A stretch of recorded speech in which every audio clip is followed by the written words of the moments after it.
Oke, jadi hari Senin yang indah ini, pagi yang indah ini tanggal 15 ya. 15 Agustus kita kembali live buat temenin kalian di program Ngobrol Apa?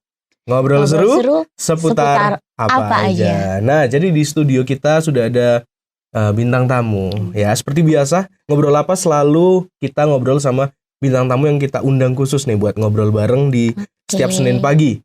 Ya, jadi kali ini sudah ada Kak Amel. Halo Kak Amel. Halo. Gimana kabarnya? Baik, luar biasa. Ini kelihatan ceria sekali ya Kak Amel.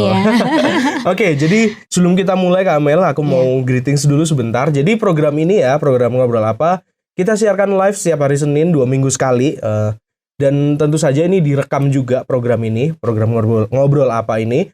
Dan rekamannya akan kami putar ulang setiap hari Selasa jam 6 sore untuk sesi yang pertama. Dan nanti kita ada 2 sesi dan sesi kedua akan diputar minggu depan atau Selasa depan di jam yang sama di di channel YouTube Disciples Media. Jadi jangan kemana-mana. Kalau misalkan kalian telat, kalau misalkan kalian pengen lihat secara visual, langsung aja datang ke YouTube kami di Disciples Media. Kalian juga bisa tanya-tanya, mau kirim salam dan segala macam karena ini live. Aku bisa bacain langsung di chatbox kita yang bisa kalian akses di www.ytwr.org atau di aplikasi Askara yang ada di Play Store. Oke, kalau gitu kita langsung aja ke Kak Amel yang sudah ada di studio. Oke, Kak Amel, sebelumnya terima kasih ya buat ketersediaannya ya pada hari ini yang sudah mau meluangkan waktu buat kita ngobrol nih di Ngobrol Apa ya.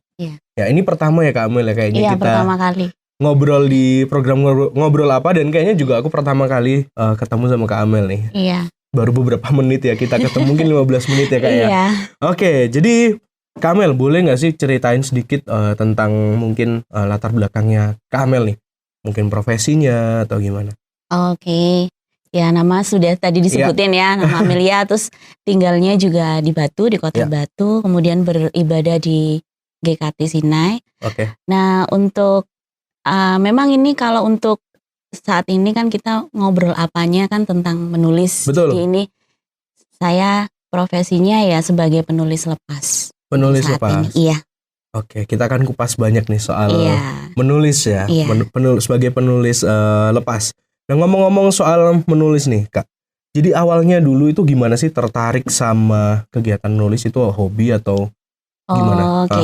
Dulu awalnya itu saya waktu sekolah, waktu SMA kan ada majalah sekolah.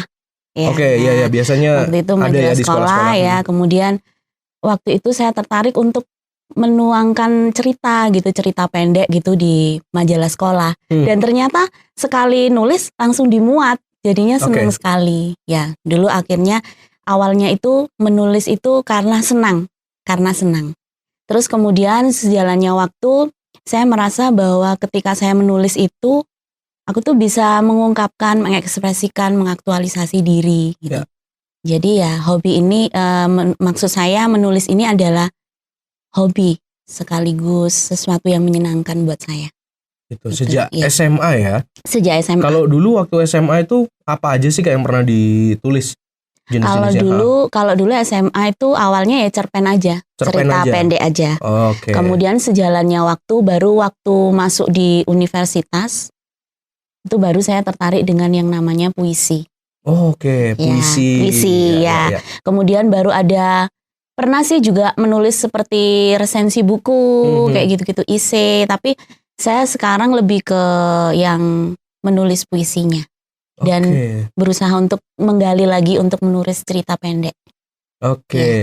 Nah waktu kuliah itu apakah jurusannya juga berhubungan sama nulis dulu waktu diambil? Iya, waktu itu berhubungan dengan menulis kan sastra Inggris. Jadi ada kelas yang namanya kelas poetry kan waktu itu.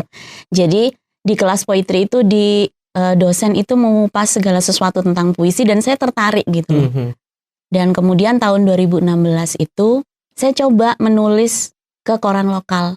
Nah akhirnya dimuat di koran lokal selama 3 kali, itu seneng banget. Pastinya. Iya, seneng banget. Nah setelah dimuat di koran lokal selama 3 kali itu, saya jadi makin termotivasi untuk menulis di bidang ini. Nah ini kan zaman juga sudah mulai berjalan nih ya. Dengar-dengar kakak juga upload di sosmed gitu Iya. ya. Oke, nah ngomong-ngomong karyanya kakak yang di sosmed nih, itu lebih banyak puisi atau lebih banyak cerpen nih kak? Lebih Untuk banyak sekarang? puisinya. Lebih banyak puisi ya? Iya. Oke, nah itu biasanya kalau kakak misalkan menulis untuk di sosmed itu Iya. mungkin berapa intensitasnya kayak gimana tuh? Mungkin sehari sekali atau sebulan sekali, seminggu sekali? Oh ya, kalau intensitas itu tergantung ya kan. Heeh. Kadang saya ikut event ya. Oh, Di oke. event itu kadang ada yang event itu 30 hari harus menulis. Ya udah saya nulis Oke. 30 hari, 25 hari menulis, 25 hari menulis gitu. Jadi saya usahakan setiap saat saya bisa menulis ya menulis. Oh gitu ya, Iya, tergantung jadi, inspirasinya iya, ya. tergantung inspirasi ya, tergantung mood juga, tergantung Oke. sama event gitu. Tergantung sama event. Iya, eventnya juga. Oke. Itu tapi kebanyakan memang puisi kak ya yang di Iya, sosmed. puisi. Wah ini menarik sekali nih puisi-puisinya. Kayaknya harus ada yang nanti coba dibacakan lah kak. Salah satu. Oke. Mungkin bisa. Oke, ya.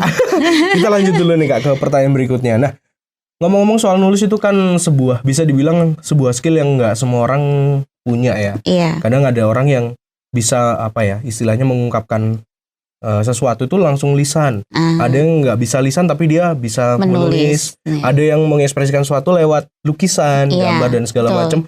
Nah itu kan tiap orang pasti beda-beda nih. Iya. Nah kalau kakak sendiri skill menulis ini gimana nih? Cara mengasahnya selama ini?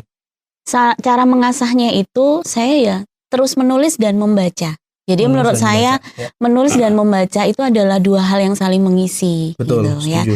Jadi kalau misalnya kita membaca tuh kita merasa bahwa, duh aku kok nggak bisa ya, aku kok kurang terus. Tapi ketika kita tuangkan dalam menulis, kita merasa kita tuh bisa. Jadi seperti seimbang gitu, balance gitu. Antara kita ada waktunya kita tuh merasa nggak bisa, ada waktunya kita tuh merasa bisa. Gitu. Jadi kita nggak boleh merasa selalu bisa dan kita nggak bisa merasa tidak bisa terus gitu. Gitu ya. Karena kalau merasa nggak bisa ya itu mempengaruhi juga ya. Iya, kan nggak pede. Nggak pede. Tapi kalau bisa terus nanti ya kita akhirnya kan ke arogan kan. Betul. Ke sombongnya. Gitu. Malah kadang kalau merasa bisa, aku udah bisa akhirnya nggak latihan. Iya memang gitu. Iya, jadi emang ini ya harus diasah dengan membaca dan menulis. Itu harus konsisten. Oke. Iya, harus konsisten. Nah, kalau kakak sendiri biasanya ada nggak sih sesuatu yang disuka dari misalkan membaca? Oh, aku sukanya baca khusus yang kayak novel. Oh iya. Ada. Aku sukanya memang ya karya sastra. Suka baca karya sastra, kayak kumpulan cerita pendek, kemudian ya puisi. Ya kemudian kalau misalnya buku-buku rohani saya juga suka. Tapi kalau misalnya saya, hari ini saya kepingin menulis misalnya tentang masalah-masalah wanita, masalah-masalah remaja, ya saya harus mencari referensi yang berkaitan dengan itu, gitu. Misalnya hari ini saya mau menulis tentang misalnya kenakalan remaja gimana sih waktu SMA, gimana yang sekarang sama yang dulu kan berbeda pasti betul. Ya. Makanya saya cari referensi-referensi itu. Sekarang kan gampang ya cari referensi, tinggal browsing gitu.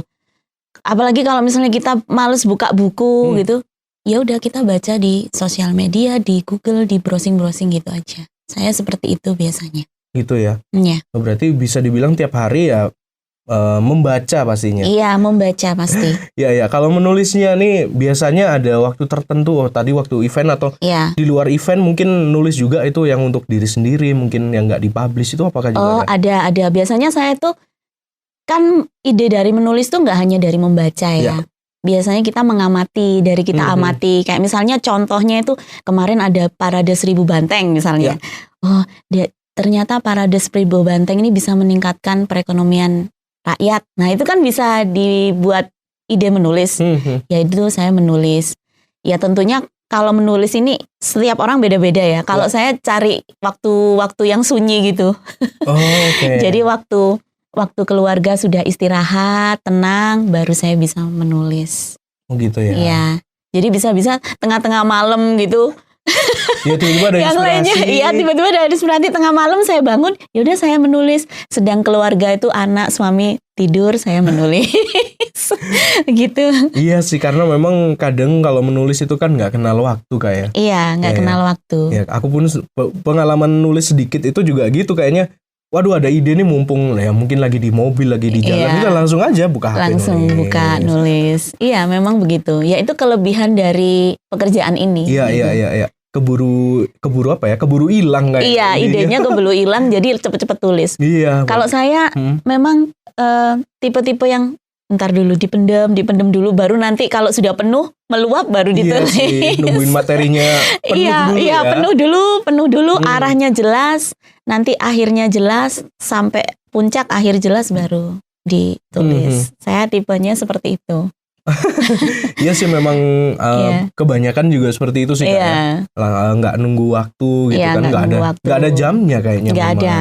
Bener-bener freelance ini. Iya. Ini pekerjaan yang bener-bener freelance. Istilahnya kalau di dalam space dalam space pekerjaan itu ya sesuatu yang masuk di creative works lah ya. Iya, creative works. Ya, di sesuatu yang kreatif kan itu nggak bisa dipaksain ya. Iya, kerjain sekarang kalau nggak ada inspirasi ya ngerjain apa? Iya, nggak bisa memang. Iya, itu kan sama dengan kayak desainer apa segala macam kan nggak bisa dipaksa harus.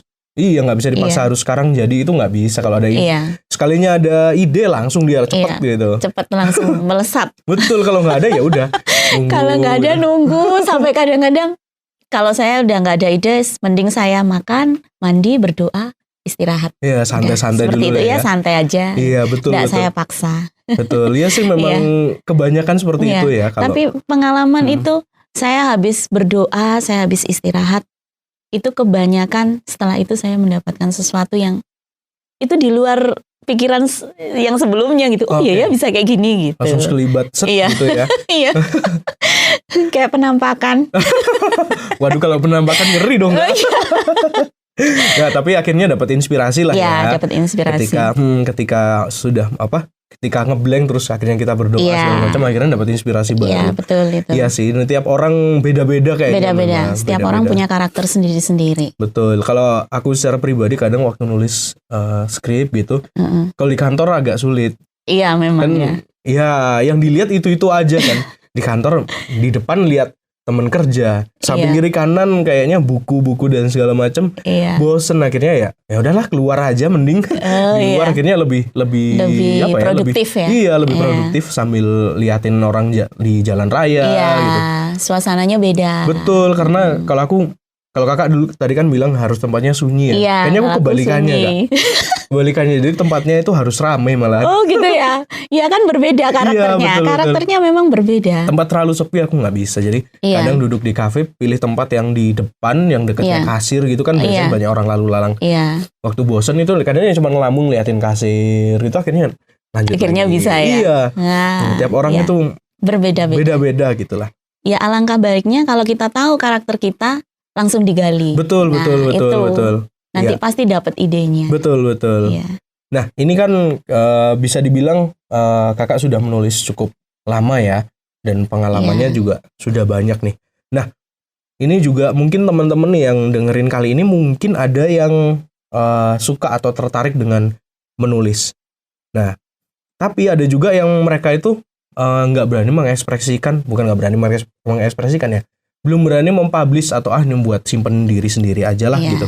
Nah, ini buat Kak Amel ini pandangan untuk teman-teman yang seperti ini gimana? Apakah oh ya boleh lah, yang penting dia suka nulis akhirnya pendem di sendiri, atau memang apa yang kita tulis itu harus di-publish? Oh ya, kalau menurutku ketika kita belajar menulis, kita tuh nggak hanya belajar untuk kreatif ya.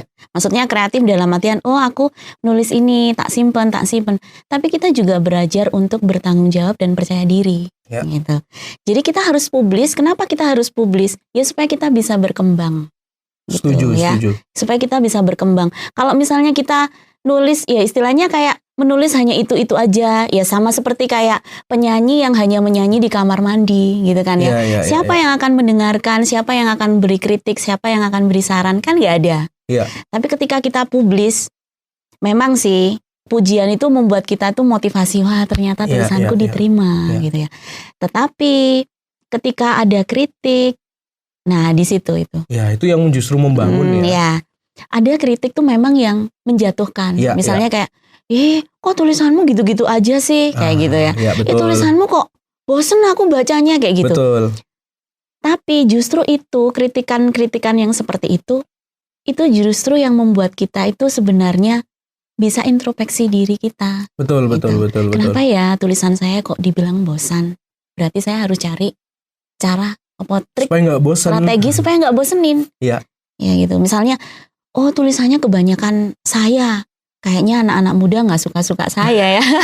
Sukanya aku, ya udah diganti aku kayak gitu. Sepertinya gitulah ya, tips-tipsnya seperti itu. Jadi ya menurut saya harus berani dan bertanggung jawab.